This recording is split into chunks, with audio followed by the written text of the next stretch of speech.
말도 안 되는 일이 벌어졌습니다. 한국의 기술교육 시스템이 한 외국 청년의 인생을 완전히 바꿔놓았습니다. 이유요?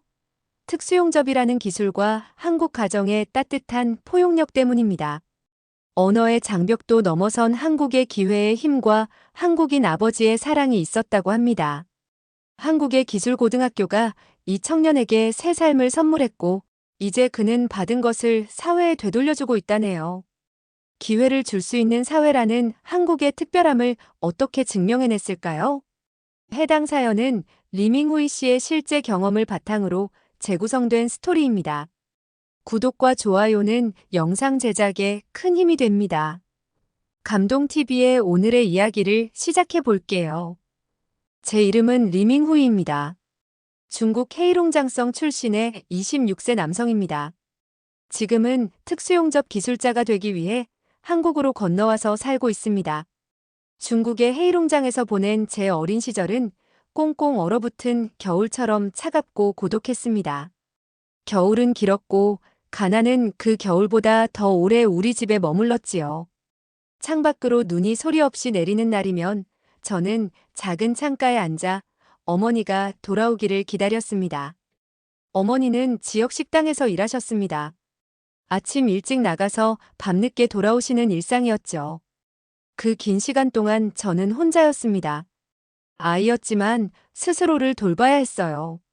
밥을 차려 먹고 집안일을 하고 때로는 학교 숙제도 혼자 해결해야 했습니다. 초등학교는 제때 다니지 못했습니다. 어머니의 일이 불안정해서 저희는 자주 이사를 다녔고 그때마다 학교를 옮겨야 했어요.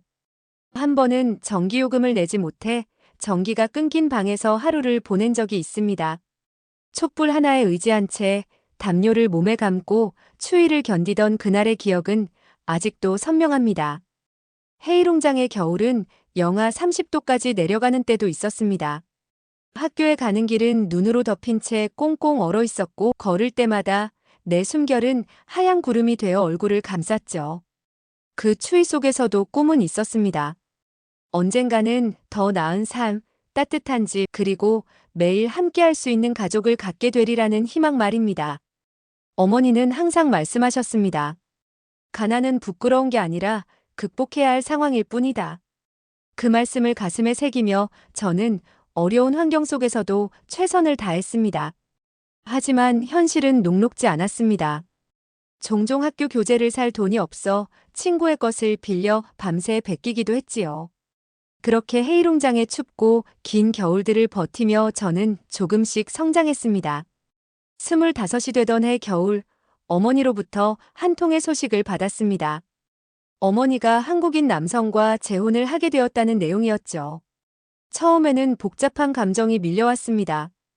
어머니의 행복을 진심으로 바랐지만 낯선 남성이 우리 가족의 일원이 된다는 사실이 어색했어요. 그러던 어느 날 어머니의 새 남편으로부터 편지 한 장이 도착했습니다. 서툰 중국어로 쓰인 그 편지에는 저를 한국으로 데려와 함께 살고 싶다는 내용이 담겨 있었습니다.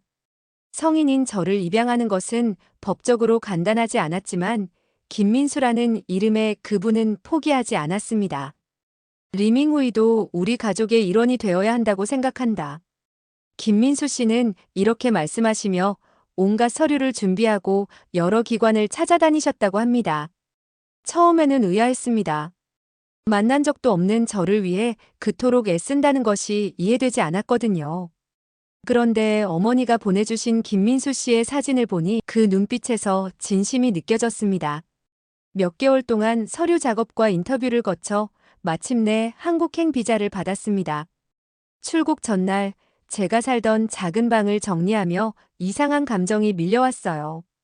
이곳에서의 고단했던 시간들, 그럼에도 익숙했던 골목길과 이웃들, 모든 것을 뒤로한 채 새로운 삶을 시작한다는 것은 설렘과 두려움이 교차하는 경험이었습니다. 인천공항에 도착했을 때 김민수 씨와 어머니가 환한 미소로 저를 맞이했습니다. 민수 아저씨는 어색한 중국어로 인사를 건넸고 저는 더 어색한 한국어로 답했죠. 그렇게 저의 한국 생활이 시작되었습니다. 한국에 온 지 한 달 후 민수 아저씨의 도움으로 다문화 기술고등학교에 입학하게 되었습니다. 26살의 나이로 고등학생이 된다는 사실이 처음에는 무척 부끄러웠습니다. 교실에 들어서자 17살 친구들의 호기심 어린 시선이 느껴졌죠. 그들에게 저는 중국에서 온 나이 많은 형일 뿐이었습니다. 첫 수업 시간 자기소개를 해야 했습니다. 서툰 한국어로 더듬더듬 말을 이어가는데 교실 뒤편에서 작은 웃음소리가 들렸어요. 얼굴이 화끈거렸지만 그럴수록 더 또박또박 말하려고 노력했습니다. 담임 선생님께서는 따뜻한 미소로 저를 응원해 주셨습니다. 리밍우이 학생은 우리 모두에게 배움의 자세를 보여주고 있어. 수업은 생각보다 훨씬 어려웠습니다. 언어의 장벽은 물론이고 한국의 교육 시스템 자체가 중국과 달랐어요. 하지만 실습 시간만큼은 달랐습니다. 용접 실습실에 들어서면 언어보다 더 중요한 것은 정확한 손놀림과 집중력이었거든요. 불꽃이 튀고 금속이 녹아내리는 순간 모든 학생들은 동등한 배움의 위치에 서 있었습니다. 용접은 저에게 묘한 안정감을 주었습니다. 불꽃 너머로 금속이 하나로 이어지는 과정이 마치 제 삶처럼 느껴졌어요. 서로 다른 두 조각이 만나 더 단단한 하나가 되는 과정 말입니다. 실습 시간이 끝나고 제가 만든 작품을 선생님께 보여드렸을 때 선생님은 엄지손가락을 치켜 세우셨습니다. 그날 집에 돌아와 민수 아저씨에게 학교에서 있었던 일을 이야기했더니 그분은 진심으로 기뻐하셨어요. 어색했던 첫날과 달리 그날은 처음으로 가족 같은 따뜻함을 느꼈습니다. 고등학교 2학년이 되어 현장 실습을 나가게 되었습니다. 특수용접을 전문으로 하는 중소기업이었죠. 첫날 공장장은 저를 보고 의아한 표정을 지었습니다. 나이가 많고 외국인인 실습생은 흔치 않았으니까요. 하지만 저는 이미 학교에서 특수용접 자격증을 취득한 상태였습니다. 나이는 숫자에 불과하고 국적은 그저 출신지일 뿐이지. 중요한 것은 너의 손끝에서 만들어지는 결과물이지. 공장장의 이 말씀은 저에게 큰 용기를 주었습니다. 매일 아침 일찍 출근해 작업장을 정리하고 선배들의 장비를 점검했죠. 처음에는 단순한 보조 업무만 맡았지만 점차 더 중요한 공정에 참여할 기회를 얻었습니다. 하지만 실수도 많았습니다. 한 번은 용접 온도를 잘못 설정해 금속 부품을 망친 적도 있었어요. 그때 선배는 화를 내기보다 차분히 원인을 설명해 주셨습니다. 모든 용접은 기다림의 미학입니다. 금속이 녹는 순간을 기다리고 식는 과정을 존중해야 합니다. 그 말씀을 새기며 더 세심하게 작업에 임했습니다. 점심시간이면 다른 실습생들과 함께 도시락을 먹었는데 처음에는 대화에 끼지 못했어요. 하지만 작업장에서 보여준 성실함이 그들에게도 전해졌는지 차츰 저를 동료로 받아들이기 시작했습니다. 실습이 끝날 무렵 공장장님께서 저를 사무실로 불렀습니다. 졸업 후 정식 채용을 제안하신 거죠. 그날 저는 민수 아저씨와 어머니에게 그 소식을 전했고 우리는 오랜만에 외식을 했습니다. 식탁 위에서 민수 아저씨는 조용히 제 어깨를 두드려 주셨어요. 그 손길에서 자부심과 인정을 그리고 가족의 따뜻함을 느꼈습니다. 주말이면 민수 아저씨는 약초 시장에 가셨습니다.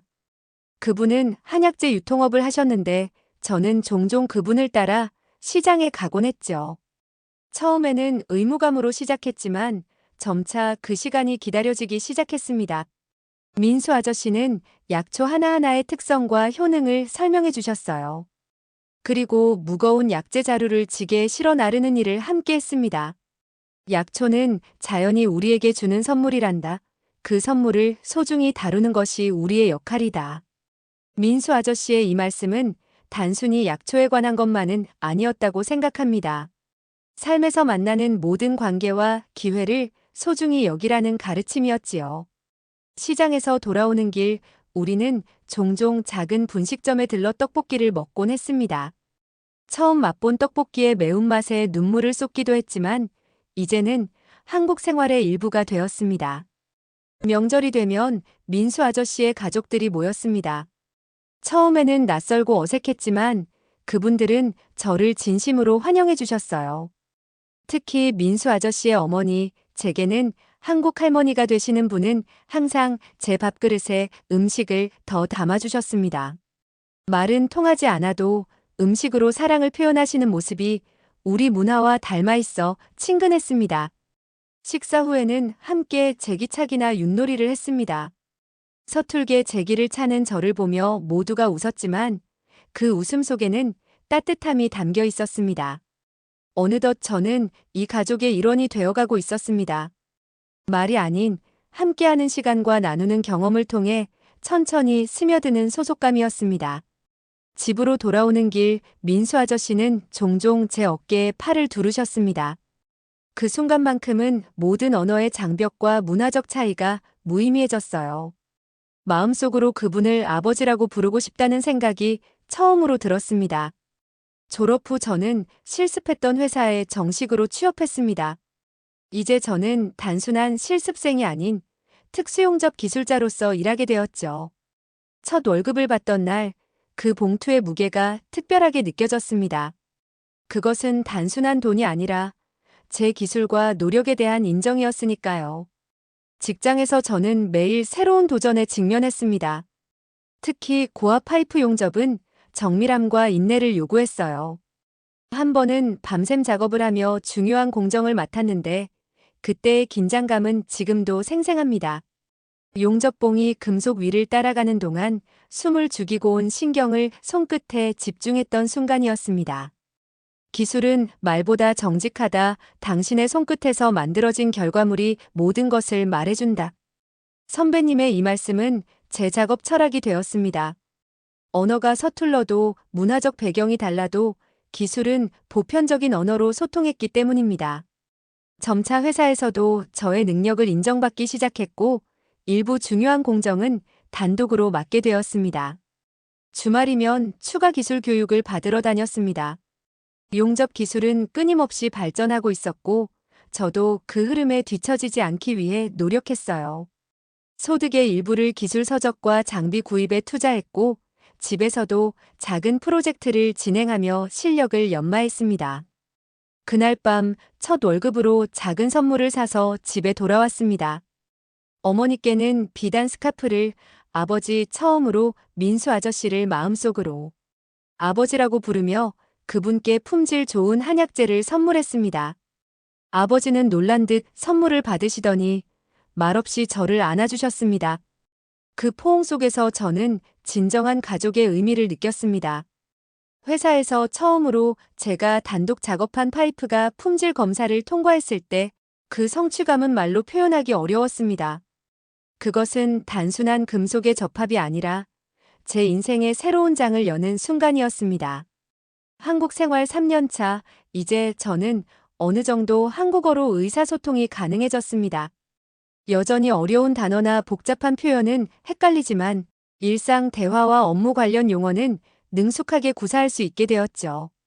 문화적 차이는 여전히 느껴졌지만 그것이 더 이상 장벽이 아닌 새로운 시각을 제공하는 창문이 되었습니다. 회사에서는 한국인 동료들과 함께 일하며 많은 것을 배웠습니다. 한국의 빨리빨리 문화는 처음에는 적응하기 어려웠지만 그 속에 담긴 효율성과 책임감의 가치를 이해하게 되었어요. 특히 업무에서 보여주는 한국인들의 세심함과 완벽을 추구하는 태도는 저에게 깊은 인상을 남겼습니다. 한국은 기회의 땅이다. 열심히 노력하는 사람에게는 항상 다음 단계가 준비되어 있다. 이는 민수 아버지가 자주 하시던 말씀인데 시간이 지날수록 그 의미를 실감하게 되었습니다. 한국 사회는 분명 경쟁이 치열하고 때로는 냉정했지만 동시에 노력하는 이들에게 인정과 기회를 주는 시스템이 갖춰져 있었어요. 외국인인 저에게도 교육과 취업, 그리고 성장의 기회가 제공되었다는 점이 놀라웠습니다. 주변에서 만난 다른 외국인 노동자들의 이야기를 들으며 모두가 저와 같은 경험을 하는 것은 아니라는 사실도 알게 되었습니다. 차별과 편견을 경험한 이들도 있었죠. 하지만 적어도 제 경우에는 한국 사회가 보여준 포용력과 기회에 깊은 감사함을 느꼈습니다.